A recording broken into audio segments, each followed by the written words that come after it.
بسم اللہ الرحمن الرحیم۔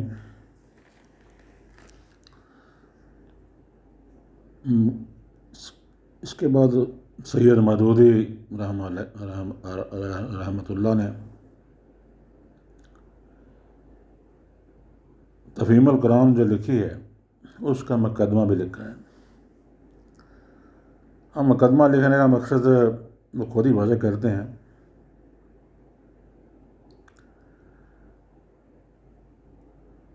اس کے اندر ان کے پیش نظر دو باتیں ہیں، دو مقاصد ہیں یہ مقدمہ لکھنے کے تفہیم القرآن کا۔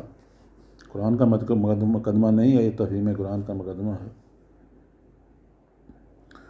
اول یہ قرآن کا مطالعہ شروع کرنے سے پہلے ایک عام ناظر کو اچھی طرح ان باتیں سمجھا دی جائیں جو اس کے ذہن میں پیدا ہو سکتے ہیں،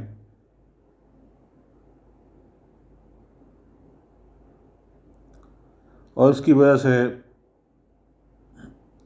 قرآن کا فہم جو ہے اس کے لیے آسان ہو جائے۔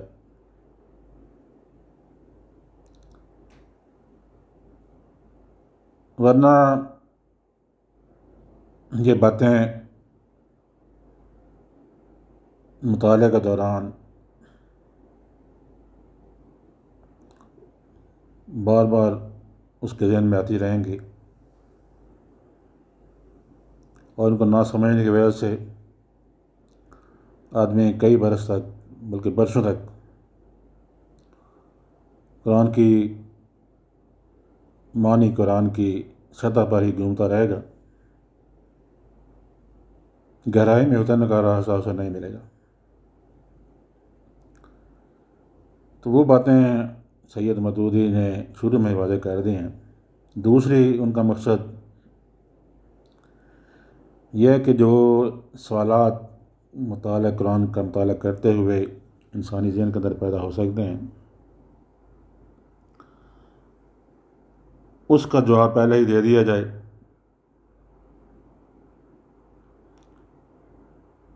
انہوں نے ان سوالوں کا جواب دیا ہے جو مطالعہ قرآن کرتے ہوئے ان کے ذہن میں پیدا ہوئے، تو اس کا جواب انہوں نے پہلے ہی دے دیا۔ اگر کوئی اور سوالات کسی کے ذہن میں ہوتے ہیں تو وہ فرما رہے ہیں کہ ان سوالات سے ان کو آگاہ کیا جائے تاکہ ان کا وہ جواب دے سکیں۔ تو سب سے پہلی چیز جو ان کے ذہن کے اندر پیدا ہوئی اس کا وہ ذکر کرتے ہیں۔ کا ذکر اس طریقے سے کر رہے ہیں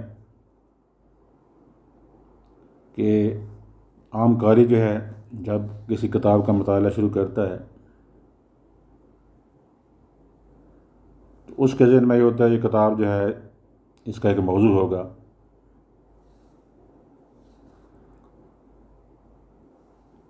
اس کے کچھ معلومات ہوں گے، کچھ خیالات ہوں گے، اور ایک خاص ترتیب کے ساتھ یہ لکھی ہوئی ہوگی۔ ایسا ہی ہوتا ہے کتابوں کے اندر۔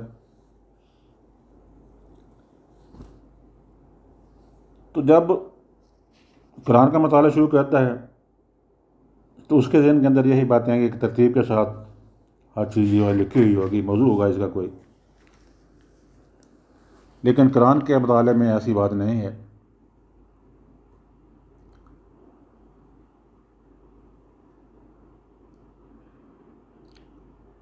تیسری مضمون کو ابواب اور فصول میں تقسیم کر کے ترتیب اور ایک مسئلے پر بحث کی جائے گی، تو ایسا نہیں ہے اس کے اندر۔ جب وہ قرآن کا مطالعہ شروع کرتا ہے تو اس کے اندر کیا ہوتا ہے؟ اس کے اندر یہ ہوتا ہے کہ اس کی توقع کے بالکل برخلاف ایک دوسرے ہی انداز بیان سے سابقہ پیش آتا ہے اس کو، اور اس سے وہ انداز بیان سے ناآشنا ہے۔ اس کے ذہن میں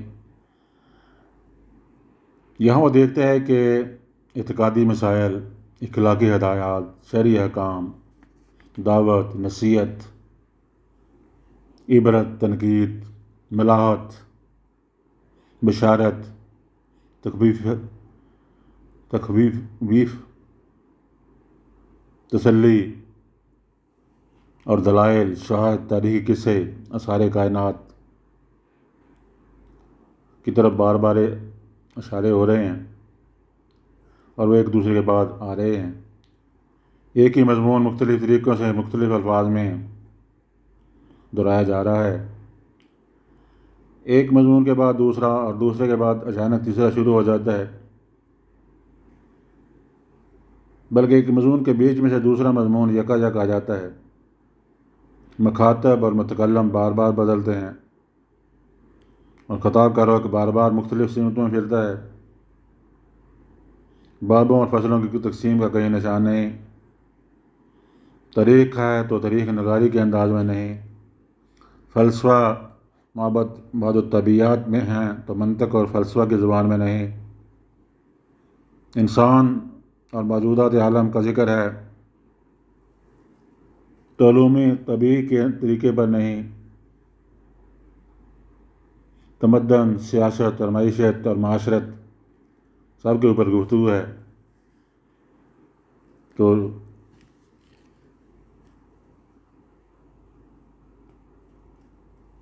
اس کا بھی انداز علوم ان کی طرز پر نہیں ہے۔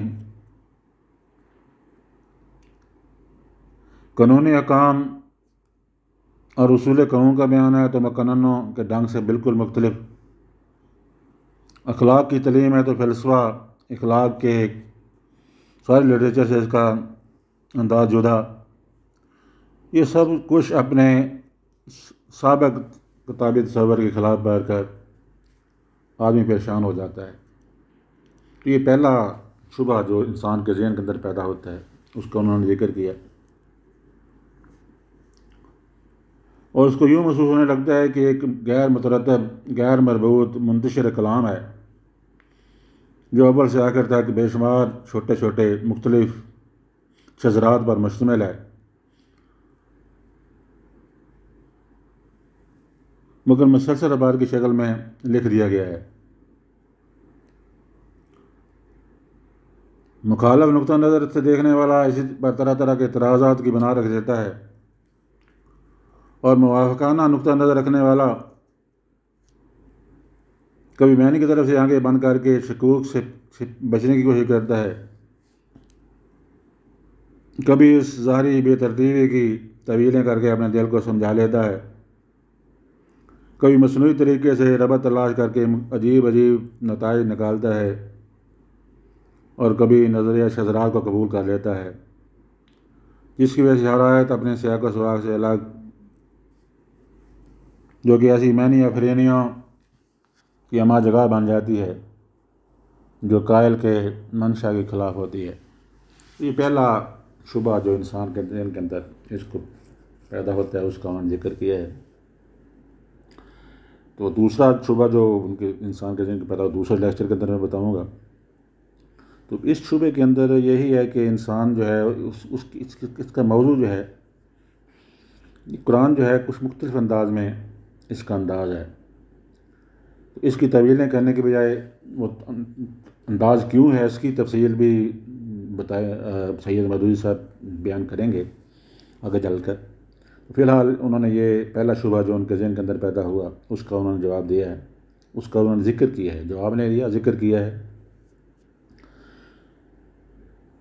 واللہ عالم، صدق اللہ مولانا العلی العظیم۔